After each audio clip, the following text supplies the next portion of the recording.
जी राज्यात नगर परिषदेचा बिगुल वाजला आहे निवडणुकीचा. महाविकास आघाडीच्या युती संदर्भात काय निर्णय झाला? आपल्याला यापूर्वीच कल्पना दिलेली आहे की काँग्रेस कमिटीने युती आघाडीच्या संदर्भातल्या सर्व अधिकार हे स्थानिक नेतृत्वाला आणि स्थानिक संघटनेला आम्ही सोपवले होते. त्यानुसार संपूर्ण महाराष्ट्रभरातून 35,000 अर्ज हे काँग्रेस कमिटीकडे प्राप्त झाले होते. या सर्व अर्जांच्या अर्जदारांच्या मुलाखती, त्यानंतर जिल्हा पार्लमेंटरी बोर्डाची मीटिंग आणि त्यानंतर या संदर्भात 12 तारखेला महाराष्ट्र पातळीवर हे सर्व निर्णय होणार आहेत. त्यामुळे आघाडी आणि युतीच्या संदर्भामध्ये जे प्रस्ताव येतील त्याची गुणवत्तेच्या आधारावर किंवा स्थानिकांच्या संमतीच्या आधारावर या संदर्भामध्ये निर्णय होतील. नाही, तुम्ही धुळे, उस्मानाबाद या ठिकाणी महाआघाडीची केलेली आहे, तर बाकी जिल्ह्यामध्ये कधी होणार आहे? नाही, राज्यस्तरावर एकत्रित स्वरूपाची कुठेही आघाडी युतीची घोषणा आम्ही केलेली नाही आणि या संदर्भातले सर्व अधिकार आम्ही स्थानिकांना दिलेले आहेत. त्यामुळे जिथे कुठे अशा स्वरूपाचं वातावरण असेल त्या संदर्भामध्ये प्रस्ताव आल्यानंतर त्यांना योग्य ते निर्देश आणि सूचना देण्यात येतील. मनसेला सोबत घेतलंय का? अशा प्रकारे अजून कोणत्याही जिल्ह्यातून तशा पद्धतीची विचारणा किंवा प्रस्ताव हा आलेला नाही आणि 12 तारखेलाही अशा प्रकारचा प्रस्ताव येण्याची शक्यता धुसर आहे. शरद पवार साहेबांनी सांगितलं की मनसेबाबत सॉफ्ट कॉर्नर घेऊ. त्यांची भावना आहे, त्यांचं ते मत आहे. ते इंडिया अलायन्सचे ज्येष्ठ एक सदस्य आहेत आणि त्या अनुषंगाने त्यांनी ती व्यक्त केलेली भावना आहे. मनसेकडून जर प्रस्ताव जर आला तर त्याच्यावर आपण सकारात्मक विचार करणार. या संदर्भामध्ये राष्ट्रीय पातळीवर चर्चा होईल, कारण इंडिया अलायन्स काही एकट्या काँग्रेस, शिवसेना आणि राष्ट्रवादी पुरता हा विषय मर्यादित नाही. तर इंडिया अलायन्स हा कन्याकुमारीपासून तर काश्मीरपर्यंत आणि गुजरातपासून तर आसाम, मिझोराम, मेघालयापर्यंत विविध पक्ष त्यामध्ये सहभागी आहे. त्यामुळे हे नेतृत्व एकत्रित स्वरूपामध्ये त्या संदर्भात निर्णय घेतील. राज्यात नवनवीन जमीन घोटाळे बाहेर निघत आहे, काय सांगाल? हे सर्व जो व्यवहार आहेत हे उघड्या डोळ्यांनी बघण्याचं दुर्भाग्य एक महाराष्ट्रातल्या लोकांना लाभलंय. मुंबईत, पुण्यातच नव्हे, पुण्यात तर एकामागे 2 प्रकरण निघाली. अगदी तालुका पातळीवर हे रॅकेट कार्यरत आहे आणि महाराष्ट्राचं सरकार जे आहे ते संविधानाच्या अनुसार चाललं नसून हे लूट हाच ध्येय धोरण ठेवून ते काम करत आहे आणि सरकार आणि लोकप्रतिनिधी सरकार चालू नसून दलाल जे आहेत ते दलाल हे सरकार चालवत आहेत आणि दलालच सर्व हे सरकारमध्ये बसलेले आहेत. भोसरी प्रकरणानंतर खडसेंना राजीनामा द्यावा लागला. आता हे जे पाठपुरावाचं प्रकरण झालेलं आहे तर अजित पवारने राजीनामा द्यायला पाहिजे का? हा प्रश्नच उपस्थित होत नाही. तातडीने राजीनामा दिला पाहिजे. मात्र हे मूकं, बहिरं आणि आंधळं सरकार नाही, गेंड्याची तरी पांघरलेलं सरकार नाही, तर त्याच्या पलीकडे हे बेश्रम सरकार आहे. झोटिंग कमिटीचा न्याय एकाला दिला जातो आणि दुसऱ्याला कुठेतरी क्लीन चिट देण्याचा जो सपाटा देवेंद्र फडणवीस यांनी लावला आहे याच्या मागे दुसरं तिसरं काही नसून आर्थिक हितसंबंध आणि लुटो हा त्याच्या मागचा खेळ आहे. देवेंद्र फडणवीसही अजित पवारांचा राजीनामा यासाठी घेत नाही कारण अजित पवारांजवळही देवेंद्र फडणवीसांचे मोठे मोठे गफले आणि त्यांनी लाटलेला जमिनीचा चिठ्ठा त्यांच्याजवळ आहे. त्यामुळे त्यांना हा सावध खेळ देवेंद्र फडणवीस खेळत आहेत. जमीन प्रकरणी पार्थ पवारांवर अद्यापही गुन्हा दाखल झाला नाही. त्यांना वाचवण्याचा प्रयत्न आहे. तर दुसरीकडे त्यात ज्यांच्यावर गुन्हा दाखल झाला आहे त्यांना हा विजय मल्ल्या पॅटर्नमध्ये या देशातून या सरकारने पळून लावलेला आहे. त्यामुळे हा एकंदरीत सरकार हे कोणासाठी काम करतं हा संपूर्ण आशय त्यामागचा आहे. ह्या प्रकरण तातडीने ईडीकडे जायला पाहिजे. सर्वोच्च न्यायालयाने याची दखल घेऊन ज्या पद्धतीने 2Gचा जो तथाकथित जो घोटाळा होता, जो पुढे त्यामधून काही निष्पन्न निघालं नाही, त्या आधारावर कोर्टाने डे टू डे बेसिसवर या संपूर्ण प्रकरणाची चौकशी केली पाहिजे. प्रताप सरनाईकांचाही एक असा प्रकार निघालेला आहे. हे एक प्रकरण आहे. अलिबाबावर 40 चोर अशा प्रवृत्तीचे सरकार कार्यरत आहे. त्यामुळे प्रत्येक मंत्र्याचा घोटाळा आणि सरकारचा घोळ हेच यांचं ब्रीद वाक्य आहे. सत्यमेव जयते हा विषय बाजूला ठेवून घोळ आणि घोटाळा असं या सरकारचं धोरण असल्याचं देखील या निमित्ताने स्पष्ट होत आहे. शेतकऱ्यांची कर्जमाफीसाठी उद्धव ठाकरे दौरे करताय. शेतकरी हवाल दिलाय आणि अशा वेळेस त्यांना दिलासा देण्याची गरज आहे आणि त्या भूमिका स्वीकारत असताना ते शेतकऱ्यांशी जो संवाद साधत आहे ती स्वागतार्ह आहे. उद्धव ठाकरेंनी फडणवीसांचं नाव न घेता म्हटलं की ते ॲक्सिडेंटल मुख्यमंत्री आहेत. तुम्हाला काय वाटतं?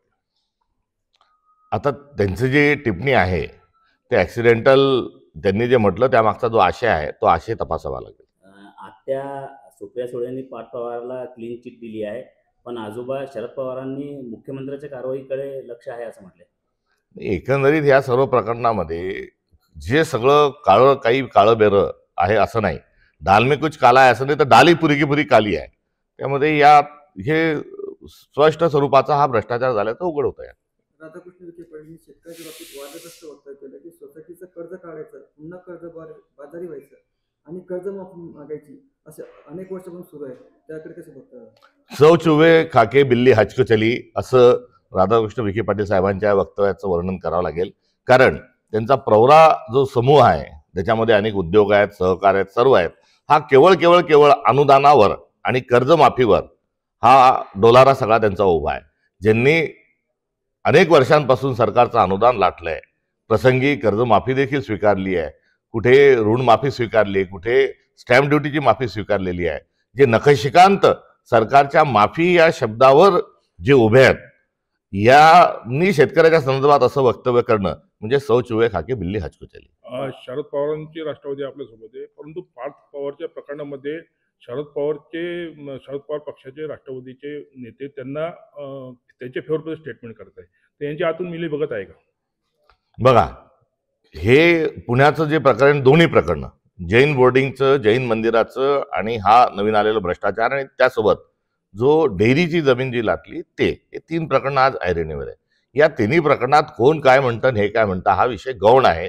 यामध्ये सरकार म्हणून काय काम करतं, सरकारचं काम करेल हे संविधानिक जे मूल्य होतं हे आता बाजूला ठेवून कोण काय म्हणतो या अनुषंगानं आता सरकार जे आहे हे टाइमपास करत आहे, एवढं मात्र खरं. जे जिल्हा सचिव आहे भाजपचे, त्यांनी राजीनामा दिला आहे. अनंता शिंदे यांनी भाजपचे जे जिल्हाध्यक्ष विजयराज शिंदे आणि काही कार्यकर्ते पदाधिकाऱ्यांवर आरोप केला की त्यांनी लोकसभेमध्ये आणि विधानसभेमध्ये सेटिंग केली आहे लाखो आणि करोडो रुपयांची. कसं बघताय तुम्ही? टोळी युद्ध जे आहे ते टोळी युद्ध फक्त मुंबईतच नव्हे तर ते आता गल्लोगल्ली बघावं लागतं, बघण्याची वेळ आलेली आहे.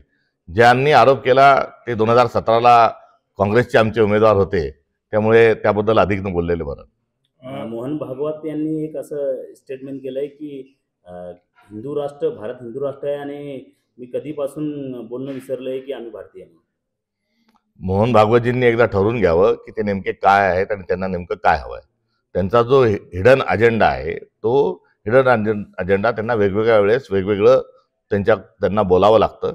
100 वर्ष झाल्यानंतर त्यांनी त्यांच्या संघटनेचे ध्येय उद्दिष्ट काय आहेत हे एकदा स्पष्ट करावं, त्यांच्या संघटनेची नोंदणी करावी आणि त्यानंतर त्यांची ठाम भूमिका आहे ती सांगावी. ते नेहमीच संभ्रमात असल्याचं आढळून येतात आणि आता अलीकडच्या काळात त्यांचा कुठलाही प्रभाव हा भाजपवर आणि देशाच्या आणि महाराष्ट्राच्या राजकारणावर राहिलेला नाही. कारण मोदी जे आहेत ते त्यांचं ऐकायला तयार नाही. 75 वर्षांचं रिटायरमेंट घ्या सांगितल्यानंतरही मोहन भागवतांचं नरेंद्र मोदी ऐकायला तयार नाही. देवेंद्र फडणवीसांनाही त्यांनी सांगितलं की अजित पवारांना सोबत घेऊ नका, तरी देवेंद्र फडणवीसांनी त्यांना सोबत घेतलं. त्यामुळे आता रबर स्टँडपेक्षाही कमी किंमत ही राष्ट्रीय स्वयंसेवक संघाची आणि पर्यायाने मोहन भागवत साहेबांची झालेली दिसून येते. तुम्ही जे 21 डिपेंडरचा घटस्फोट केला होता तर त्याच्यामध्ये काही चौकशी पुढे झाली का? बघा, हे चौकशा ज्या आहेत त्या चौकशीचा घाट घालणे म्हणजे याच्यातून मार्ग मोकळा हा एक नैतिक मुद्दा आहे. त्यामुळे डिफेंडर तत्सम गाड्या ह्या उपलब्ध सत्ताधाऱ्यांना करून देण्याकरता यांच्याजवळ पैसे आहेत. निवडून पहिल्यांदा आलेल्या 60 आमदारांना प्रत्येकी 5-5 कोटी रुपये देण्याकरता यांच्याजवळ पैसे आहेत. पुण्याची जमीन घेण्याकरता यांच्याजवळ पैसे आहेत. फुकट जमीन देण्याकरता यांच्याजवळ सुविधा आहेत. मात्र शेतकऱ्यांची कर्जमाफीचा जेव्हा मुद्दा येतो तेव्हा यांच्याजवळ पैसे हे नसतात. त्यामुळे हा जो एक प्रश्न आहे हा एक नैतिक स्वरूपाचा हा प्रश्न आहे आणि या प्रश्नाच्या कितीतरी पलीकडे जाऊन गंभीर प्रकरणं ही आज महाराष्ट्रामध्ये ही उभी आहेत. आता हे सरकार बदलल्याशिवाय किंवा चक्की पेसिंग ह्या स्वरूपामध्ये या सर्वांना आत पाठवल्याशिवाय या सर्व प्रकरणाचा पर्दाफाश होणार नाही. राज्यामध्ये एवढे मोठमोठे भ्रष्टाचार निघत असताना अण्णा हजारे शांत बसलेले आहेत. ते झोपी गेलेले आहेत, त्यांना जागं करण्याचा प्रयत्न अनेक लोक करतात आहे. मात्र अण्णा हजारेंचं एकंदरीत सर्व जे लोकपाल होतं हे लोकपाल नसून ते भाजपच्या हिडन अजेंड्यावर काम करत होते हे एव्हाना स्पष्ट झालेलं आहे. त्यांनी भ्रष्टाचार मुक्तीसाठी लोकपालचा आग्रह धरला, परंतु लोकपालचं आता जे ऑफिस आहे त्याच्यासाठी महागड्या गाड्या घेण्यात येत आहे, हे योग्य आहे का? अण्णा हजारेंचा लोकपालच्या संदर्भामध्ये मनमोहन सिंग आणि राहुल गांधी त्यावेळेस त्यांनी जी केलेली भ्रष्टाचाराच्या अनुषंगाने जी टिप्पणी होती तीच ही मार्गदर्शक आहे, हे एकंदरीत अण्णा हजारेच्या या सर्व प्रकरणातून हे स्पष्ट होत आहे. कारण आपण संसदीय लोकशाहीत राहतो. जसं आधार कार्ड, पॅन कार्ड या स्वरूपाचे गोष्टी आणून किंवा जनमाहिती अधिकार यासारख्या गोष्टी आणून रजिस्ट्रेशनच्या संदर्भात किंवा बँकिंगच्या संदर्भात लिंकिंग करून भ्रष्टाचार थांबवण्याची जी प्रक्रिया सुरू झाली होती, या प्रक्रियेमध्ये अधिक लोकांचा निर्णय प्रक्रियेमध्ये सहभाग करणं हा कळीचा मुद्दा बाजूला ठेवून कुठेतरी अजून एक लोकपाल नावाचं एक भूत उभं करण्याचा अण्णा हजारेंचा तो प्रयत्न होता. आणि त्या प्रयत्नाला भुरळ ही भारतातल्या जनतेला पाडण्यामध्ये तत्कालीन माध्यमं ही यशस्वी झाली होती. मात्र गरज सरो वैद्य मरो 2014 पासून नरेंद्र मोदी पंतप्रधान झाल्यानंतर आता या सर्व चर्चा बाजूला फेकल्या गेलेल्या आहेत. याचा अर्थ काय की यामध्ये भारतीय जनता पक्षाने जाणून बुजून अशा प्रकारचे कुभांडही रचली होती. पार्थ पवार यांच्या जमीन घोटाळ्यामध्ये काँग्रेसची काय भूमिका? नाही, पार्थ पवारांच्या घोटाळ्यामध्ये भूमिकेचा हा विषय जो आहे हा अत्यंत स्पष्ट आहे आणि आमची भूमिका स्पष्ट आहे. चुकीला चूक म्हणत आहोत. विरोधी पक्ष या नात्यानं प्रत्येक प्रकरणावर परखड स्वरूपाची मतं व्यक्त करत असताना आम्ही त्या संदर्भात संविधानिक लढाई लढत आहोत. मात्र ही भूमिका एकट्या दुकट्या आता पक्षाची राहिलेली नाही. कारण हे पहिलं प्रकरण नाही, हे 100 प्रकरणं झालेली आहे. यांची 100री केव्हाच ही भरलेली आहे. आता महाराष्ट्रातल्या 14 कोटी लोकांनी या सर्व प्रश्नांच्या अनुषंगानं भूमिका ठरवण्याची आवश्यकता आहे. हे देश विकायला, महाराष्ट्र विकायला निघालेले हे लोक आहेत. हे केवळ मतांचीच चोरी केली नाही, त्यांनी रोजगार चोरी केलेली आहे, यांनी शासकीय निधीची चोरी केलेली आहे, हे जमिनी चोरी करायला आता हे निघालेले आहे. त्यामुळे चोर सरकार आहे आणि या चोर सरकारच्या विरोधात सर्वांनी एकत्र येऊन मोठं जन आंदोलन पुकारण्याची आवश्यकता आहे. नाही, पार्थ पवारच्या प्रकरणामध्ये अशी स्पष्ट भूमिका आहे का काँग्रेसची की अजित पवारांनी राजीनामा द्यावा आणि पार्थ पवारला अटक व्हावी? पहिल्याच दिवशी या संदर्भामध्ये अजित पवारांनी जनाची नाही तर मनाची बाळगून राजीनामा द्यावा किंवा न खाऊंगा न खाने दूंगा ही भूमिका भाजप सातत्याने मांडते आहे. मात्र आता हम भी खाएंगे तुम भी खाओ यावर ते गेलेले आहेत, हे यातून स्पष्ट होत आहे. आणि त्यांच्यातही जर भाजपमध्ये थोडी जरी नैतिकता शिल्लक असेल तर त्यांनी अजित पवारांना तात्काळ मंत्रिमंडळातून बरखास्त करावं, या संपूर्ण संचालक मंडळावर गुन्हे दाखल करावेत आणि केवळ संचालक मंडळावरच गुन्हे दाखल करू नये तर ज्यांनी परवानग्या दिल्या होत्या, हे खोटं काम ज्यांनी केलं त्या शासकीय अधिकाऱ्यांनाही त्यांच्यावरही गुन्हे दाखल झाले पाहिजे. आणि त्यांच्यावरच नाही तर या अधिकाऱ्यांनी ज्यांच्या इशाऱ्यावर काम केलं तेही सर्वजण यामध्ये आरोपी म्हणून पुढे आले पाहिजे. आणि या पलीकडे हे काही पहिलं प्रकरण नाही, हे दुसरं प्रकरण नाही, तिसरं प्रकरण नाही, पुण्यातले 3 प्रकरणं नाही, तर या संदर्भामध्ये एक श्वेतपत्रिका जी आहे ही शासनाने जाहीर करावी.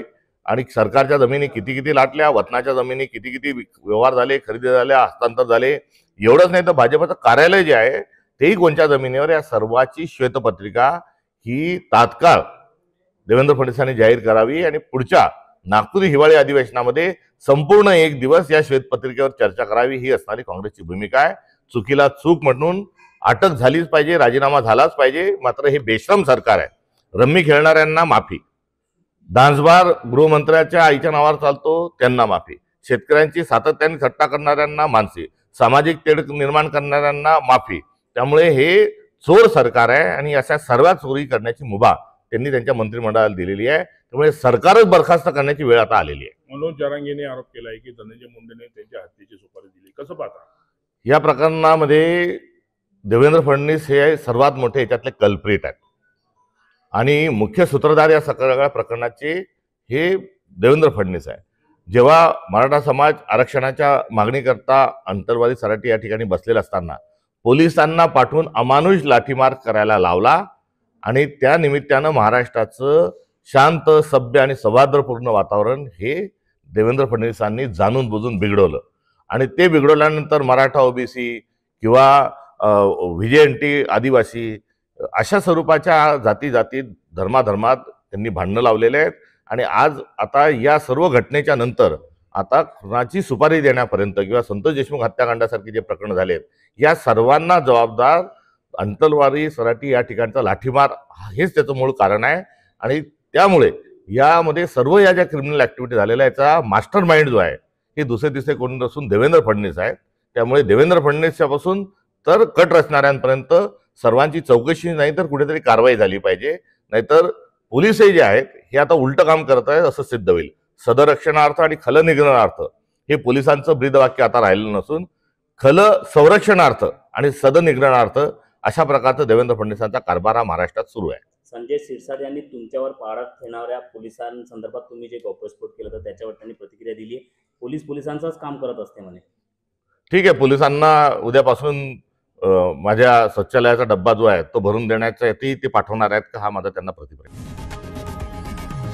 लोकशाही मराठी ऐका, पहा, जागरूक रहा.